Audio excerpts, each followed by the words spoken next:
ಅದಕ್ಕಾಗಿ ತಾವು ತಮ್ಮ ಹಣವನ್ನು ಸುರಕ್ಷಿತವಾಗಿ ತಾವು ಹೂಡಿಕೆಯನ್ನು ಮಾಡಬೇಕನ್ನುವಂಥ ಮನವಿಯನ್ನು ಮಾಜಿ ಸೈನಿಕರು ಮಾಡ್ಕೊಳ್ತೀವಿ.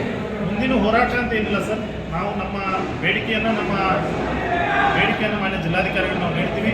ಇದು ಯಾವಾಗ ತನಿಖೆ ಪೂರ್ಣಗೊಳ್ತದೆ ಆನಂತರ ನಮ್ಮೆಲ್ಲ ಹಿರಿಯರನ್ನ ಬಗ್ಗೆ ಚರ್ಚೆ ಮಾಡಿ ನಾವು ಕೈಗೊಳ್ತೀವಿ ಸರ್. ಅಲ್ಲಿ ಇರುವ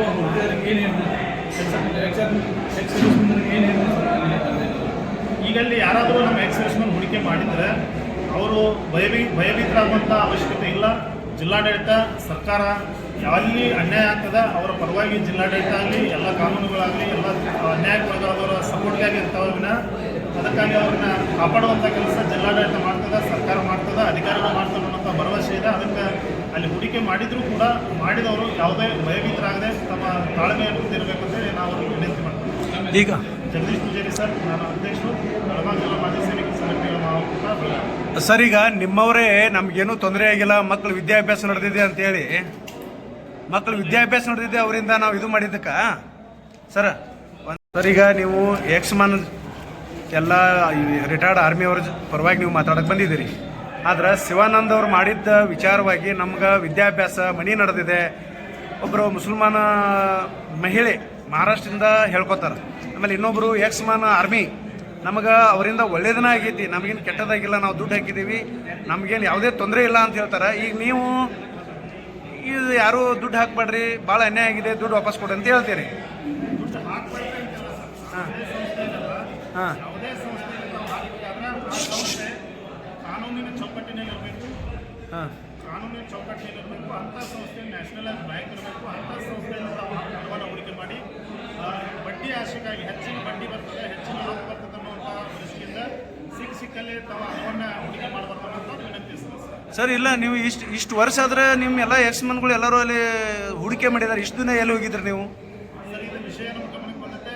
ಈಗ ಏನು ದಾಳಿ ಆಗಿದೆ ಅದನ್ನು ಅಲ್ಲೊಬ್ರು ಇಲ್ಲೊಬ್ರು ಏನು ಮಾಡ್ತಿರ್ಬೋದು ಅಂತಂದ್ರೆ ನಮಗೆ ಇದು ಅಷ್ಟೊಂದು ಪ್ರಚಾರ ಇಲ್ಲ. ಅಲ್ಲ, ನೀವು ಮಾಜಿ ಸೈನಿಕರ ಪರವಾಗಿ ಕಾಳಜಿ ಉಳ್ಳವರು, ಇಷ್ಟು ದಿನ ಯಾಕೆ ನೀವು ಮುಂದೆ ಬರಲಿಲ್ಲ? ಈಗ ಜಿಲ್ಲಾಡಳಿತ ಕ್ರಮ ತಗೊಂಡ ನಂತರ ಯಾಕೆ ನೀವು ಇದನ್ನು ಹೇಳ್ತಾ ಇದ್ದೀರಿ? ಜಿಲ್ಲಾಡಳಿತ ಕ್ರಮ ಕೈಗೊಂಡ ನಂತರವೂ ಕೂಡ ನಾವು ವಿಚಾರ ಮಾಡಿದ್ವಿ.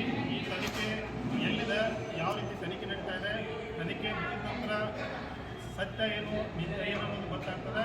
ಅಲ್ಲಿವರೆಗೆ ನಾವು ಇದನ್ನು ತನಿಖೆ ಮುಗಿಯವರೆಗೂ ನಾವು ವೇಟ್ ಮಾಡ್ಬೇಕಾದ್ರೆ ವೇಟ್ ಮಾಡಿದ್ವಿ. ನೀವೇನಾದರೂ ಹಣ ಹೂಡಿಕೆ ಮಾಡಿದಿರಲ್ಲಿ? ಇಲ್ಲ ಸರ್, ಇಲ್ಲ, ನಾವೇನು ಹಣ ಹೂಡಿಕೆ ಮಾಡಿಲ್ಲ. ನಿಮ್ಮ ಈಗ ಸದ್ಯ ಪ್ರೆಸ್ ಮೀಟ್ ಮಾಡುವಂಥ ಬೆಂಬಲಿಗರ ಎಷ್ಟು ಜನ ಮಾಡಿದ್ದಾರೆ ನಿಮ್ಮ ಜೊತೆ ಇರೋರು ಈಗ ಹಣ ಹೂಡಿಕೆಯಲ್ಲಿ?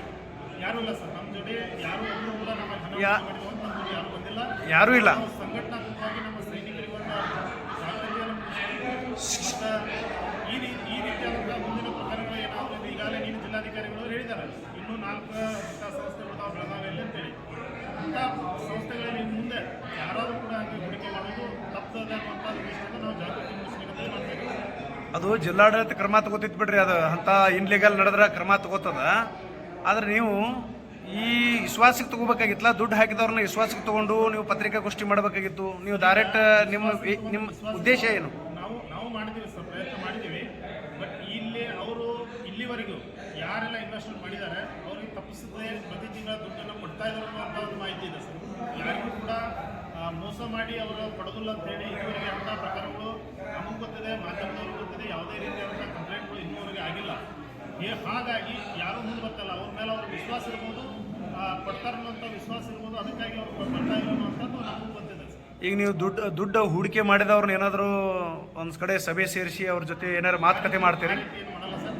ನಮಗೆ ಯಾರಾದರೂ ತಾವಾಗೆ ಬಂದು ನಮಗೇನಾದರೂ ನಾವು ಹಾಕಿದ್ದೀವಿ ಇದಕ್ಕೆ ಏನಾರ ನಾವು ಸಂಘಟನೆ ಅಥವಾ ಕ್ರಮ ಕೈಗೊಳ್ಳಿ ಅಂತಂದ್ರೆ ನಾವು ಅವರನ್ನು ಎಷ್ಟು ಜನ ಬರ್ತಲ್ಲ ಅವ್ರ ಹೆಸರುಗಳನ್ನು ತೆಗೆದುಕೊಂಡು ಮಾನ್ಯ ಜಿಲ್ಲಾಧಿಕಾರಿಗಳಿಗೆ ಮನವಿ ಕೊಡ್ತೀವಿ. ಸರ್, ನಮ್ಮ ಎಷ್ಟು ಜನ ಬಂದಿದ್ದಾರೆ, ಇವ್ರಿಗೆ ಅನ್ಯಾಯ ಆಗೈತಿ, ಇವ್ರು ನಮ್ಮ ಹತ್ರ ಬಂದಿದ್ದಾರೆ, ಅದಕ್ಕೆ ತಾವು ನಮ್ಮ ಮಾಜಿ ಸೈನಿಕರಿಗೆ ಸಹಾಯ ಮಾಡಬೇಕು ಅನ್ನೋಂಥ ಒಂದು ಮನವಿಯನ್ನು ಮಾನ್ಯ ಜಿಲ್ಲಾಧಿಕಾರಿಗೆ ನಾವು ನೀಡ್ತೀವಿ ಸರ್. ಅಂಥವ್ರು ಯಾರು ಬರದೇ ಹೋದಲ್ಲಿ ನೀವೇನು ಮುಂದಿನ ಕ್ರಮ? ಇರದಿದ್ರು ಕೂಡ ಈಗ ಮಾಧ್ಯಮದ ಮುಖಾಂತರ ನಮ್ಗೆ ಗೊತ್ತಾಗಿದೆ ಸರ್. ಈಗ ಸಾಕಷ್ಟು ಮಾಜಿ ಸೈನಿಕರು ಇವತ್ತು ಅದರ ಹೂಡಿಕೆ ಮಾಡಿದ್ದಾರೆ ಅನ್ನುವಂಥದ್ದು ಮಾಧ್ಯಮದ ಮುಖಾಂತರ ಗೊತ್ತಾಗಿದೆ.